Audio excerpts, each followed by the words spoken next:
familiar. Now, this group has said, we are not such a group.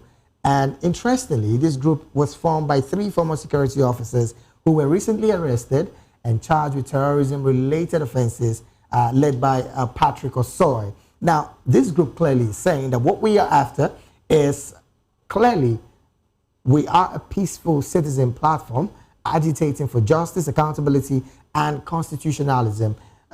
First, what's your general overview of a group like this that carefully is poised to putting the government at its toes? With time, most African states are going to be bedeviled with this kind of groups.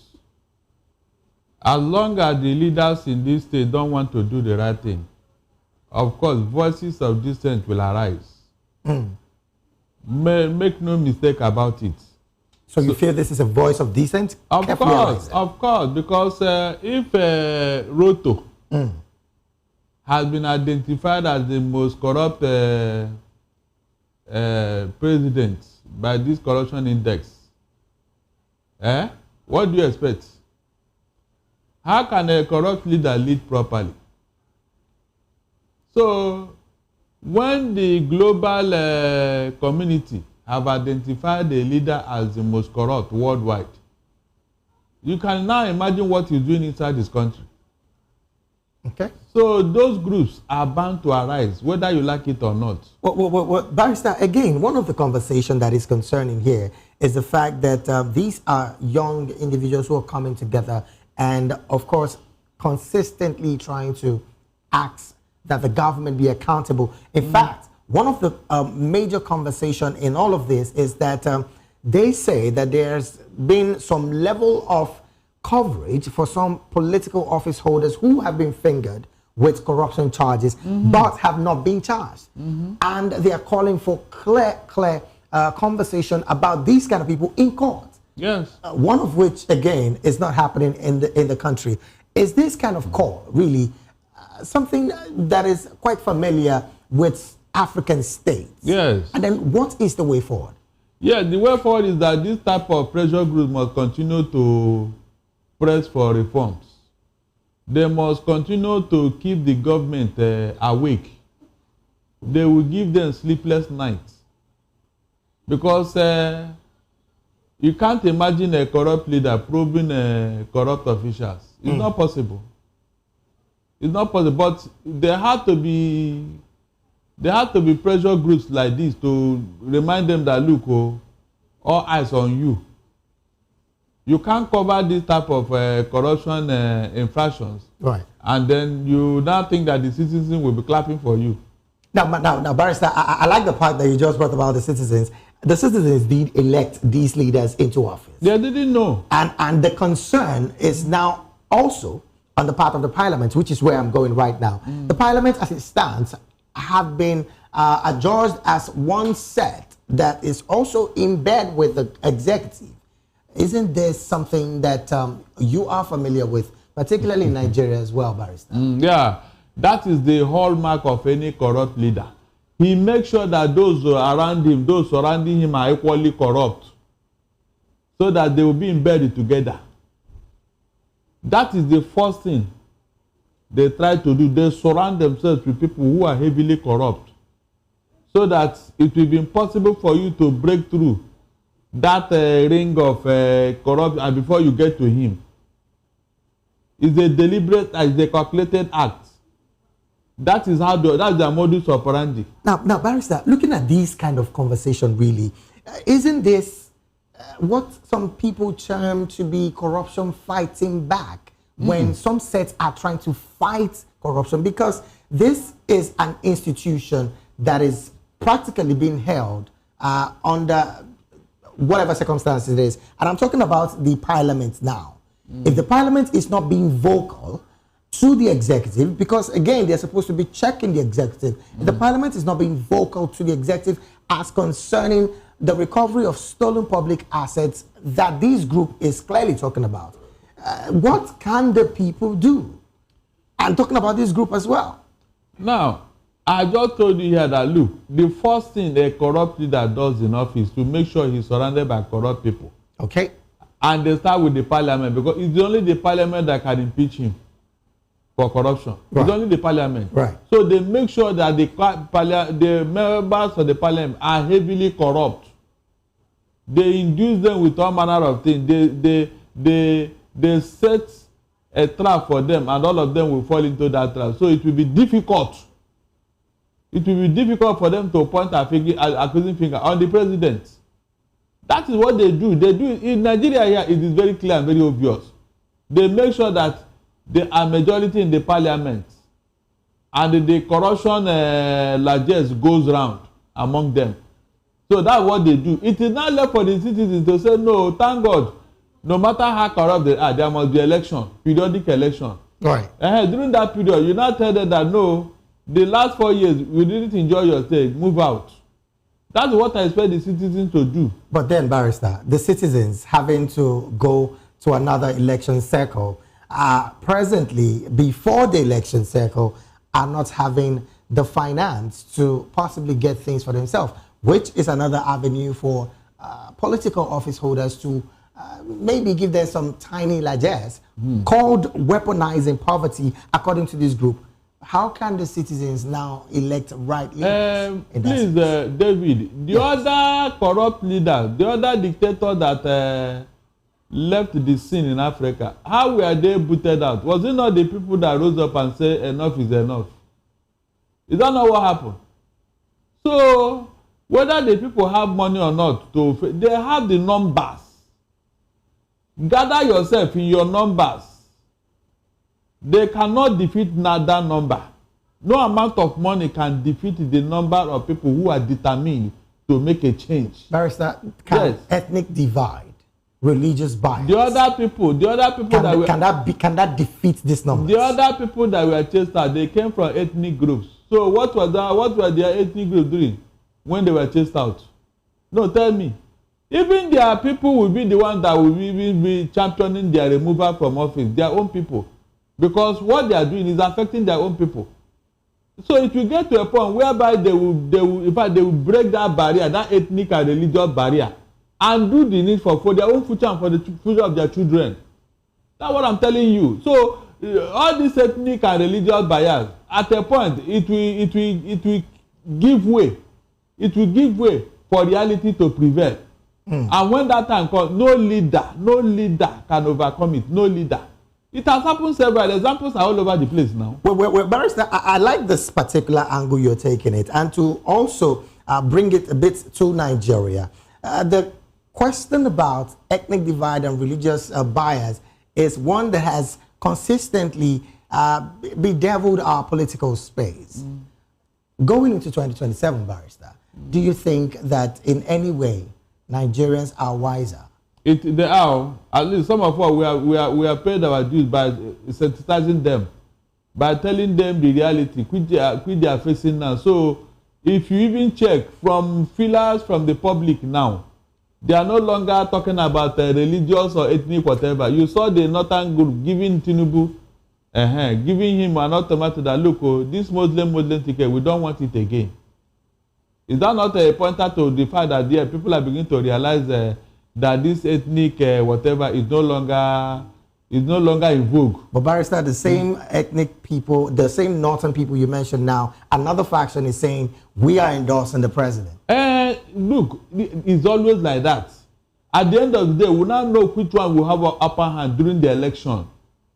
It's always like that. There's no environment where everybody will agree. No, it has never happened. All right then. It is at the end of the day, when the chiefs are down, who will carry the day? That's what matters. All right then. But that, Barrister, I'm still going to stay in Kenya. But interestingly, the U.S. government is talking really, really tough in that country, particularly on the part of warning her citizens clearly about the security alert that, of course, they've termed to be a bit risky for their people. Interestingly, Barrister, they're warning Americans in Kenya and other foreigners to remain vigilant against a possible terror attack. From these particular kind of warning, Barrister, is there something America knows that Africa, particularly Kenya, is not aware of? They have the information about your continent. They have it at the, in fact, it's at the tip of their fingers. They have the information about Africa at the tip of their fingers. So when they issue such a decision, I would never doubted them. I would not doubt them because they have all the information gadgets at their disposal. In Africa, what does our leaders do? Even when the terror group are right under their nose, they can't even see them. It is only when America or foreign party tell them that, look, some people are at the front of your gate, that one they start doing a fire brigade approach. But Barrister, is it that they can't see them, or is there no political will to flushing them out finally? A combination of the two. How do you mean that? Yes. In fact, the worst one is the political will. Okay. Because if you check, these terrorists, they brought them for political reasons. They use them for political reasons, and so they find it difficult to ask them, okay, my friends, is good, is a good thing doing business with you. You can go home now. Think we are getting what we want. That is the problem. That's why they can't face them. We were here when the terror group issued a threat to Buhari and Aerofire, telling us that they will kidnap the two of them because they reneged in the agreement they had with them. You can imagine, openly. So that will tell you that for these people to be acting with so much impunity, there was an agreement which somebody is finding difficult to implement. And what was that agreement? That they should hand over Nigeria to them. You can imagine, when you enter in such an agreement, you forgot that it's the same Nigeria that you want to go and rule. Well, Barrister, that you want to hand over to some people. Those statements there are still striking like allegations that have not been found. David, correct. Listen very well, listen. When the Kaduna Abuja train bomber struck, they kidnapped some people on that train, and one of them was a man who was the managing director of Bank of Industry. I hope you are listening to me. Of all the people, they released that man after 100 million was paid, and they now sent a message to the federal government through that man. It was the Mamu who is the media aide to Sheikh Gumi, who told us what the message was all about in the media. I am not I don't have any business with propaganda and lies. They told them that those agreements they had, they should implement it. That one, there are women that are that are in labor, they should bring them back to them, and that their leaders that were in Kuje prison, they should release them, or they will come and release them themselves. And then that the sovereignty and territory called Nigeria should be handed over to them according to the agreement. David, this thing is not new. It's not propaganda. It's a fact. So when you need to give them their leader, didn't they go and collect them at Kuje prison? You answer me now. Again, Barrister. So it's not allegation. All right. So Barrister, looking at the fact that, yes, just like you mentioned, intels have been given, of course, from the U.S. Embassy to her citizens in Kenya. In fact, one of the concerns is that the advisory was flagged on hotels, malls, schools, even police stations, as intense as that. Places of worship was also mentioned. With these kind of intel in Kenya, and then there's also the conversation that the paramilitary rapid support forces that is presently unsettling Sudan was once launched in Kenya during a particular government's tenure. Looking at these kind of conversations, Barrister, is there the possibility that the likes of President William Ruto knows some of these things, but just like you mentioned earlier, the political will to get these guys stamped out of this country? Because they always use them during the election, David. They use them to win elections. So when they now get into office, they find it difficult to control them. Can they be that powerful, Barrister? What are you? Look at this man. So are you the only new man in Rome? Maybe I am. But then, Barrister, hold on. In Nigeria, that claim to be the giant of Africa. Right.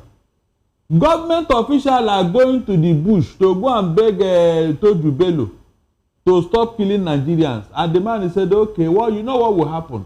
Now that you people have come, it's good. You have behaved yourself. Oh yeah, you know what? I will give you some of my arms. You take it. Go and give your government. Then some people like kidnap. I will give you 32 out of them. Go and give them. That is all I can do for now. They now said, thank you, sir. They bowed down before him and then left. Well, then they came out and tell us. Barrister, that is unfounded. Really? Yeah. What's unfounded?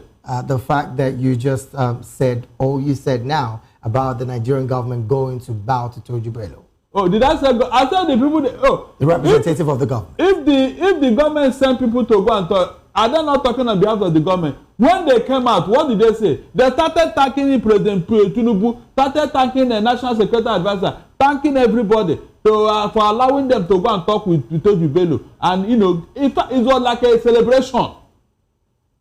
This didn't happen here that we talked about it on this platform. And you are saying what's unfounded? But Barrister, again, one of the conversations. Why didn't they follow them to go and take the man if they have the power? 2 days after, the Nigerian military are telling you that they are looking for the same man. Oh my God. They are looking for the same man that people were sent to go and talk to, and government is aware. No, look at that. Is that not funny? And you're asking me whether they are powerful. Are you serious? If they are not powerful, why are they troubling you for 15 years and you couldn't do anything up till now? They are not powerful, Abi. Are you serious? What happened in Katsina the other day that is now trending all over the place? Is it not people that were murdered in their prayer ground, in their mosque? What did you say? Did you hear that they caught anybody? Did you hear that they caught one of them? Rather, we are counting bodies now. And I don't think this will be the last time, Bo. All right, then. Barrister, now I want to stay with you on this conversation. The advisory given by the U.S.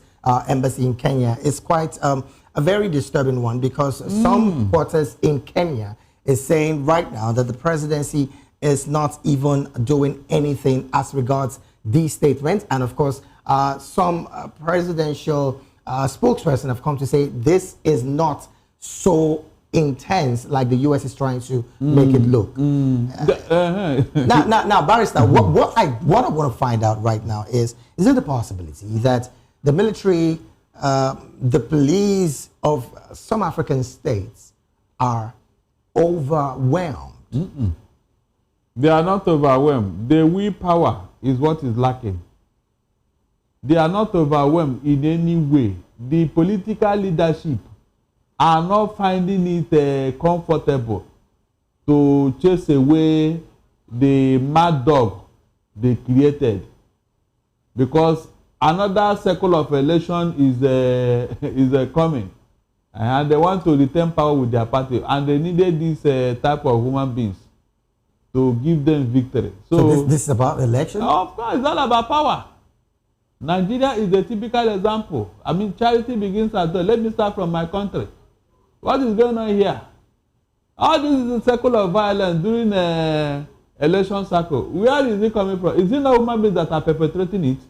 Why do you think that the Canadian courts have leveled your political parties, terrorist organizations? No, tell me. The type of mayhem that happened during your election, is that what you should attribute to democracy? No, tell me. The type of brigandage, violence that happened during your election, ordinary election, is that what you call democratic norm? Which other country in the world does such a thing happen? And you think the world will just be clapping for you and they will call you what you are? It's a terrorist organization, because all manner of terror happened during the election in Nigeria. People are watching, people are seeing it. Thank God for social media. You can't hide it. And the people will be watching and say, come, is this, are they really a country? You mean a political party is behind all these things? You mean political leaders are doing all these things? Oh, you think they have time for you, Abi? It's here that you people pamper evil. Over there, they don't have time for you.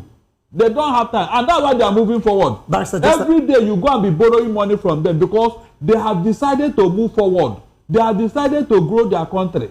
They have decided to do the right thing at the right time. They want to use their money to develop their country, but you use your money for selfish interest, pursuing vain things. All right then, Barrister, just an aside, I want to find out, why do you think the federal government of Nigeria would not be challenging that decision by the court in Ghana?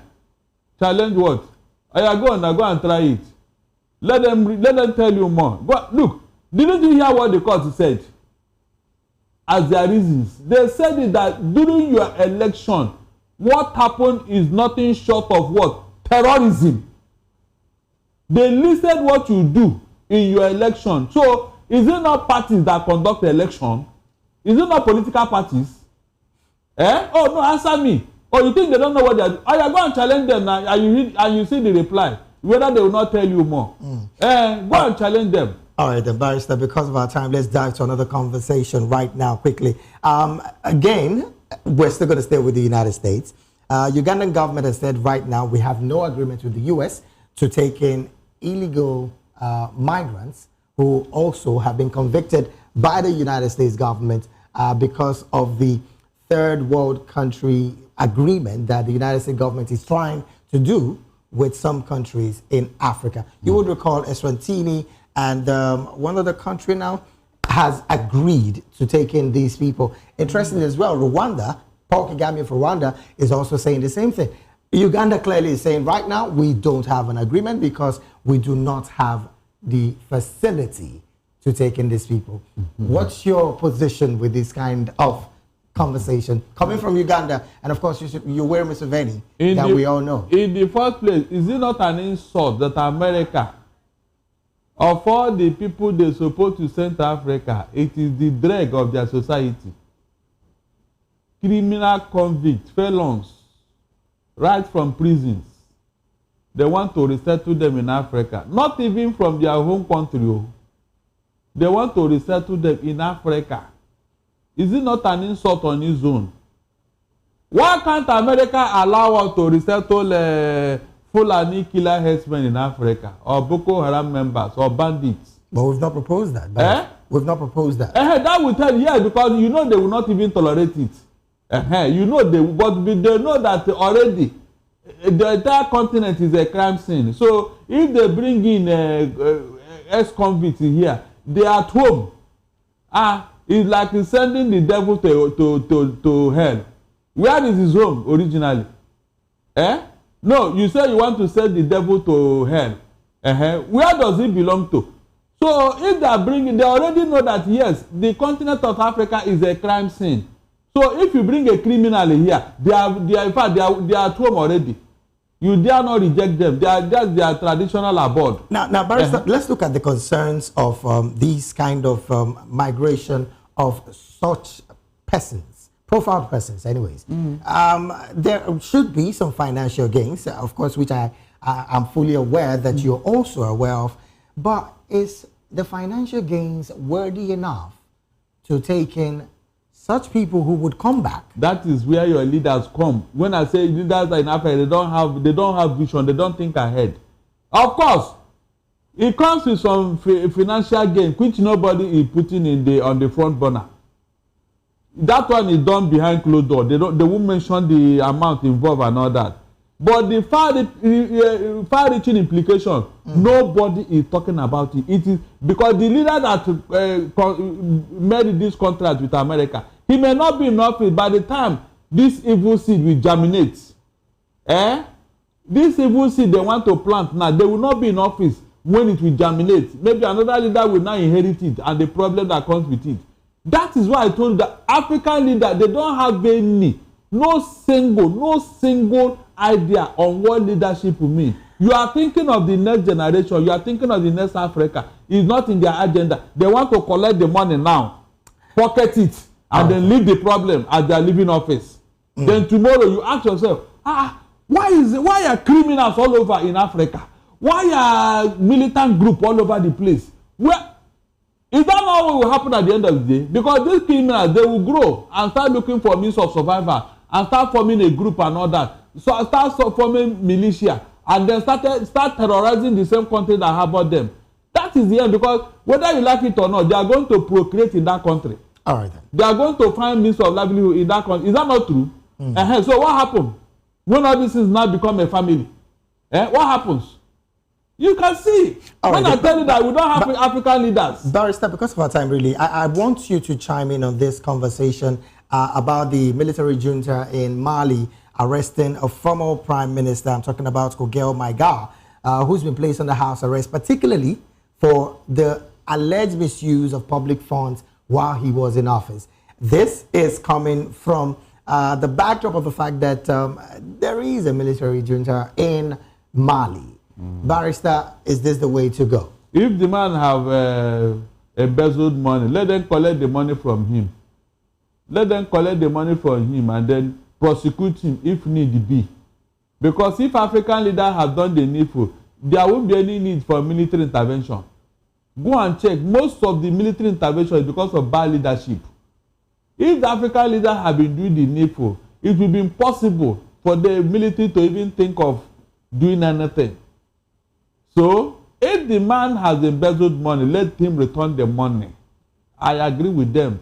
He should be prosecuted and the money collected from him. And to think that his this particular house arrest decision was made by the Supreme Court. Yes, because there are evidence against him. Of course. There are evidence against him. Let him prove himself in court. It's as simple as that. Let him prove himself. Because it will be very difficult for you to see one African leader that did not steal the money of the state. It's very difficult. The era of Mandela, Julius Nyerere is gone. We can't have any of them today. We can't have any of them, David. It's impossible to find a Mandela or a Nyerere today in Africa. Well, Barrister, when you say it's impossible, in one sentence, I'm going to jump to my last conversation in one sentence. Japan hosting African Leaders Development Conference. Is there a possibility that something good is going to come out of it? David, nothing. I don't even need to waste time on that. Do you hear what Japan said? That they want to be an alternative to China. That means after China has finished raping us, Japan have taken over now to continue the raping. You think that's what it's about? What is it? Oh, if China was doing well, why did you go to Japan? That was their first statement. They want to find an alternative to China. Because China has taken over the continent of Africa. For them to build the AU building for you, a whole continent, one country built your house. So, do you know the irony? Japan is the most indebted country in the whole world. Are you aware? Over $200 billion. They are the most indebted, but because they have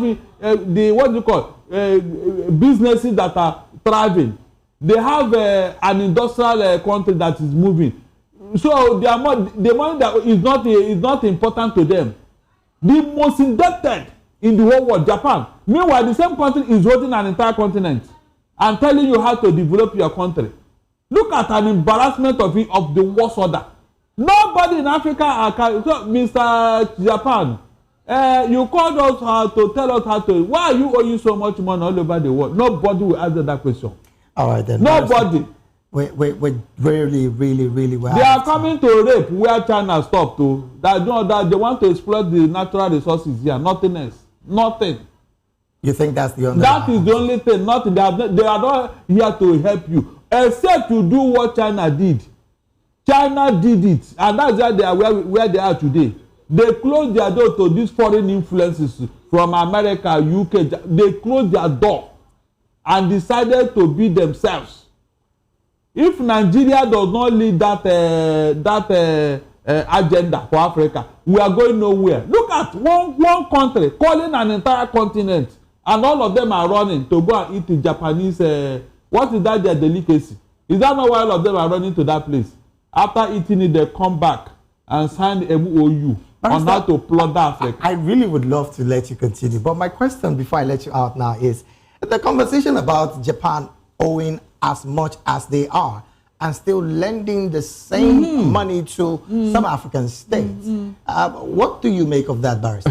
Look, they want to use it to leverage on you. They know you have no idea on how to run an economy. They know. David, they know. They don't see you finish. You have nothing. If not, if you have respect for yourself, should you honor such invitation? All right then. Why can't you invite Japan to tell them how to do corruption? No, teach their leaders how to steal money. Let African leaders, especially Nigeria, please organize a conference from world leaders. Come and teach them how to embezzle money in their country. Teach them that at least we know that very well. African leaders, Nigeria, they know how to eat government money. Corruption, we have perfected the art of corruption. All right, teach other leaders how to do it.